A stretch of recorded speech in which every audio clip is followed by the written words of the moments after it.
Assalamualaikum warahmatullahi wabarakatuh. Selamat pagi. Salam Om Swastiastu, Namo Buddhaya, salam kebajikan. Bertemu lagi dengan saya, Karyani Tritialani SPD, sebagai host di Smart Podcast Perpustakaan SMA Negeri 1 Brau. Tentunya hari ini sangat bahagia karena kita akan menyaksikan paparan-paparan narasumber yang luar biasa. Untuk itu, mari kita saksikan.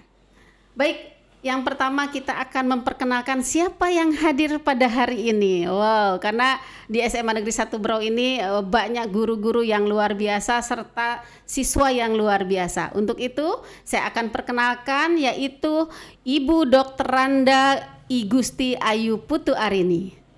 Halo Ibu, apa kabar Bu? Halo, selamat pagi. Selamat pagi. Bagaimana kabarnya Bu? Baik, baik. Sehat ya Bu Sehat, ya? sehat. Wah, luar biasa. Baik sahabat podcast, Bu Ayu sudah hadir dan tentunya kita di sebelah Bu Ayu ada siapa nih?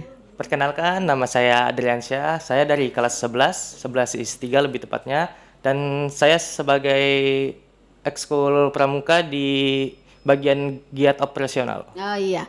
Nah hari ini tadi sudah ada diperkenalkan tentang giat pramuka. Tentunya ini ada sinergi antara pembina dan peserta giat untuk kegiatan di SMA Negeri 1 Brau. Bu Ayu, boleh berbicara sedikit mengenai pengalaman Bu Ayu di SMA Negeri 1 Brau ini? Baik, dalam pengalaman saya sebagai guru di SMA 1 ya luar biasa. Karena apa? Saya sudah menjalani perjalanan 23 tahun. Wow, lama sekali ya Bu ya. Ini saya harus kasih aplaus deh, 23 tahun dicatat deh. Kamu aja belum lahir nih kayaknya ya. Silakan Bu. Apapun yang terjadi di Semansa adalah tanggung jawab guru. Tanggung jawab kita sebagai pendidik. Bukan hanya mengajar, pendidikan itu sangat luar biasa. Tapi kita harus bisa menyikapi. Mendidik itu luar biasa susahnya. Kalau mengajar luar biasa gampang. Gampang ya Bu ya. Tapi mendidik ini yang sangat signifikan, yang harus kita betul-betul kita jalani. Gitu. Baik, Ibu kalau boleh tahu selain ini kan sudah berkaitan kita tentang ekstrakurikuler, tapi Ibu kan pasti mengampu mata pelajaran. Nah, Ibu selama ini mengampu mata pelajaran apa saja di SMA Negeri 1 Brau? Ya. Selama di Semansa saya ditunjuk menjadi pertama, sebenarnya basic saya adalah PPKN. Ya, PPKN karena saya memiliki bidang seni, saya juga pernah mengajar bidang seni budaya, ya. Kemudian karena ya memiliki skill sedikit lah masalah tari. Ya, jadi saya membidangi eskul tari. Eskul tari. Nah terkait eskul tari Bu, perjalanan Ibu di eskul tari ini kan Ibu dari Bali ya Bu ya. Boleh sekilas lah diceritakan karena saya yakin ini terkait dengan seni. Ini Ibu ini luar biasa banyak bakatnya ya. Apalagi sampai saat ini beliau dari awal sampai akhir masih pembina tari ya Bu ya. Silakan Bu. Untuk pembina tari yang pada awalnya di Semansa 1 nggak ada namanya eskul tari. Nah itu awalnya. Kenapa saya memberi atau membuat suatu eskul itu menjadi eskul yang seperti sekarang kita lihat adalah karena banyak generasi-generasi yang memiliki skill yang tidak terangkat itu awalnya. Kemudian di samping itu kita kan Brau ini memiliki suku-suku banyak yang menyimpan budaya-budaya yang bagus, sehingganya kita gabungkan bagaimana seni tari itu bisa berkolaborasi di Brau dan tidak meninggalkan apa yang ada di daerah Brau ini sendiri. Wah, luar biasa. Jadi di mana bumi dipijak, di situ langit dijunjung. Ya, sepakat itu Bu. Berarti ini meningkatkan minat bakat siswa ya kan Bu ya. Program-program apa saja yang Ibu kembangkan di ekstrakurikuler tari Sanggam Barinta? Kalau masalah program-program, yang pertama kita melihat bagaimana mereka bisa bersatu bersama. Kebersamaan yang terpenting untuk menjadi suatu yang baik atau sukses. Yang kedua, program itu kita bisa buat untuk memajukan dirinya sendiri, sekolah dan bangsa itu sendiri. Iya. Karena apa? Seni itu natural, tidak bisa kita paksakan.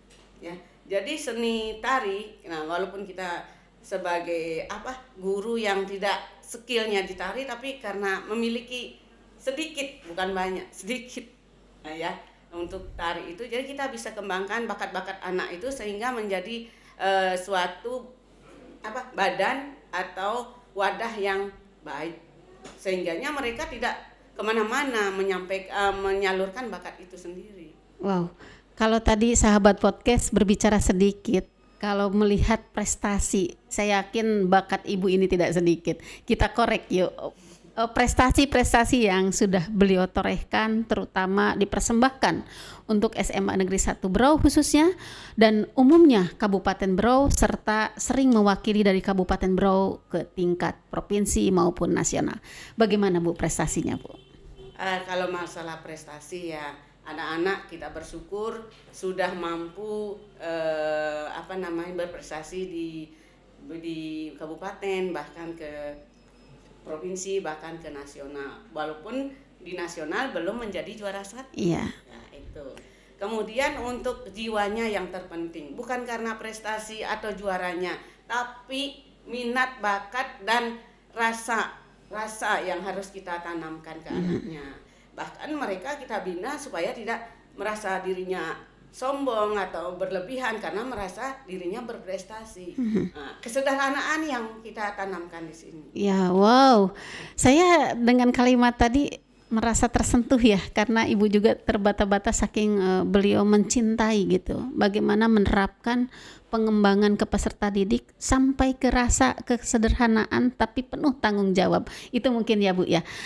Dan mungkin beralih nih ke adik yang luar biasa. Pengalaman adik selama dibina, karena ini Bu Ayu nih bocorannya bukan hanya sebagai pembina tari, tapi beliau juga sebagai pembina adiwiyata dan sibuk juga membantu sebagai KMD yang siap berpartisipasi, memotivasi, membimbing di Pramuka, gugus depan Ki Hajar Dewantara dan Dewi Sartika. Begitu ya Dek ya? Ya, Bu. Silakan boleh diceritakan apa yang Adik rasakan. Tadi saya bertanya mengenai pengembangan untuk peserta didik, terus apa yang kamu rasakan? Terus apa hasil olahan guru-guru bimbingannya, dan apa yang kamu ciptakan ke depannya untuk SMA Negeri 1 Berau? Baik Bu, dari saya sendiri itu udah bagus pengembangan dari guru-guru dan pembina lain. Soalnya itu untuk berguna meningkatkan bakat siswa sama meningkatkan kemampuan siswa dalam berpikir dan melakukan kegiatan sesuatu. Contohnya pengalaman seperti lomba yang tadi provinsi, kabupaten. Nah itu sangat penting sekali untuk pengalaman kita bagi masa depan sendiri. Iya. Terus Dek, tadi mungkin kebergunaan ya. Apa yang satu tujuan kamu di SMA Negeri 1 Berau? Kan ini tidak lama lagi ya. Anda tadi bilang kelas 11, tinggal 1 tahun. Apakah hanya mengacu kepada sebuah nilai, atau apa yang akan kamu persembahkan untuk SMA Negeri 1 Berau? Ya, tujuan kami sebagai Ekskul Pramuka sendiri itu juga ya selama ada perlombaan dari tingkat provinsi akan kami ikuti. Dan untuk ini kan banyak proker yang kami kerjakan dan itu hampir setingkat kabupaten. Jadi kami lebih meningkatkan bakat kami ke bidang tersebut sehingga bisa mengembangkan pengalaman dari kami sendiri. Wow, Bu Ayu luar biasa ya apa yang Ibu sampaikan, dan hasil siswa yang punya keinginan dan tujuan. Oh ya Bu, tadi kan saya membahas tentang tari sudah. Kita beralih ke Ibu membina juga di kepramukaan terkait kegiatan yang akan ini hajatan besar sahabat podcast di SMA Negeri 1 Berau yang akan dilaksanakan pada hari Sabtu dan Minggu. Nanti kita akan dengarkan apa saja kegiatan yang dilaksanakan nanti di dalam Gapres ya Bu ya. Gapres. Silahkan Ibu, bagaimana Bu teknisnya? Baik, terima kasih Hot Podcast. Untuk hari besar ini ya, hari besar yang kita anggap hari Gapres 5 ya, Gapres 5 yang kita lakukan ini berarti sudah 5 kali mengadakan Gapres ini. Wow, 5 kali ya Bu ya, luar biasa. Karena kemarin dalam situasi COVID kemarin, jadi 2 tahun bahkan 3 tahun tidak mengadakannya. Iya.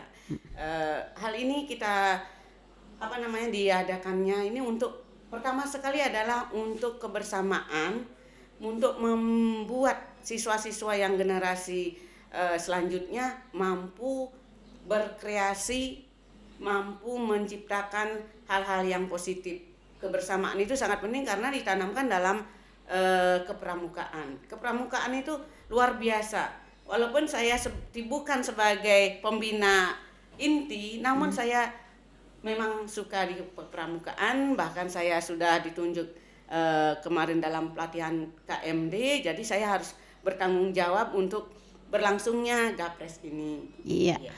Jadi begitu sahabat podcast, kita akan dengarkan ini sebagai koordinator ketua pelaksananya Gapres, teknisnya seperti apa, pesertanya seperti apa, dan nanti mungkin ini kita akan didatangi tamu yang luar biasa ya Bu ya.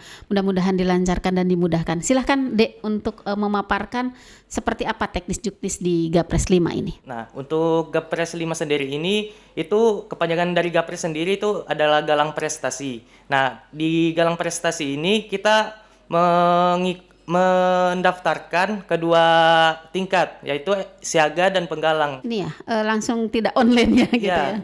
Langsung offline. Ya. Soalnya kemarin kan udah 2 tahun tidak adanya Gapres 5, sehingga Iya. untuk Gapres ini kita membatasi juga pesertanya. Oh begitu, Ya. dibatasi ya. Ya, untuk- Padahal kalau mungkin di Kabupaten Berau ini banyak sekali SD SMP ya. Ya. Kendala ini tadi kan juknis teknis nih. Pendaftaran itu dimulai dari tanggal berapa? Kemarin pendaftaran itu dimulai dari tanggal 6 Februari sampai tanggal 23. 23, berarti 1 bulan ya kita Ya. kasih kesempatan. Jadi untuk penggalang dan siaga ini sahabat podcast punya kesempatan untuk bertanding menorehkan prestasi di SMA Negeri 1 Berau dalam ajang Gapres 5. Kendala yang akan kita hadapi, mungkin dari pembina dulu deh, kendalanya apa nih yang paling besar ya, terutama kan ini pasti ada hal waktu ya yang harus dipikirkan terkait kegiatan Gapres 5 ini. Silahkan Bu, kendalanya apa saja itu? Ya baik, terima kasih. Kalau masalah kita berbicara kendala, luar biasa memang banyak kendalanya. Yang pertama adalah kita harus berkorban masalah waktu.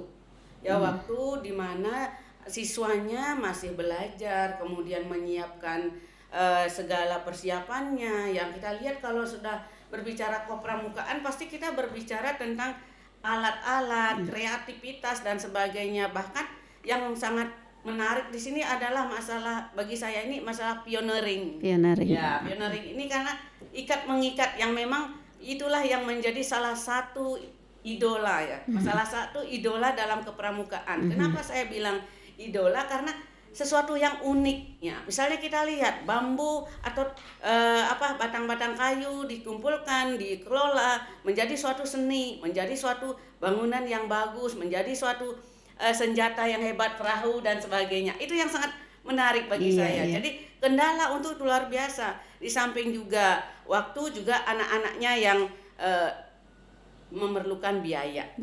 Tentunya. Biaya itu sangat harapkan, walaupun tenaga kita ada tapi biaya tidak ada juga tidak akan bisa jalan kan gitu. Ya. Kemudian kita lihat lagi masalah kecepatan waktunya. Kadang-kadang waktu itu selalu berjalan cepat sehingganya anak-anak kadang-kadang ada terlenanya Lupa ya sedikit. gitu ya. Iya, luar biasa. Terima kasih Ibu. Beralih ke Adek, kendala teknis yang Anda rasakan karena ini mungkin yang paling lelah itu pelaksanaan. Bagaimana menyikapi kendala itu? Nah, dari yang Ibu Ayu bilang tadi yang tentang pioneering itu, kami membuatnya itu pioneering akbar, itu hampir setinggi lantai 2. Wow, sahabat podcast kebayang nggak ini gedung kita ini di lantai 3 dan saya sudah lihat bambu-bambu yang berdiri tegak itu yang akan dibuat ya. Iya, Bu. Kendalanya itu apa coba? Kendalanya itu dari mengambil bambunya juga. Iya. Nah, Dari mana itu? Dari mana saya penggal nih? dari dalam hutan juga, Bu. Dalam hutan. Ya. Itu kebayang ya, bambu terus siswa yang masih usia yang ya ibaratnya itu ini ya. Ini 16. tantangan terbesarnya ya, anak-anak yang masih remaja terus tapi giat di dalam satu proyek. Nah, yang paling besar itu bagaimana sih, kendala dari orang tua ada enggak? Kalau dari kendala orang tua, cukup banyak, Bu. Cukup Iya. banyak. Tapi rahasia ya. Iya. Tapi yang tentunya Bu Ayu tidak tinggal diam dengan kerahasiaan. Ini pasti ada surat untuk menyampaikan ya Bu ya, bahwa kebutuhan yang diperlukan dalam hasil siswa untuk mengembangkan dirinya di SMA Negeri 1 Berwutu memang tidak mudah gitu ya Bu Ayu ya.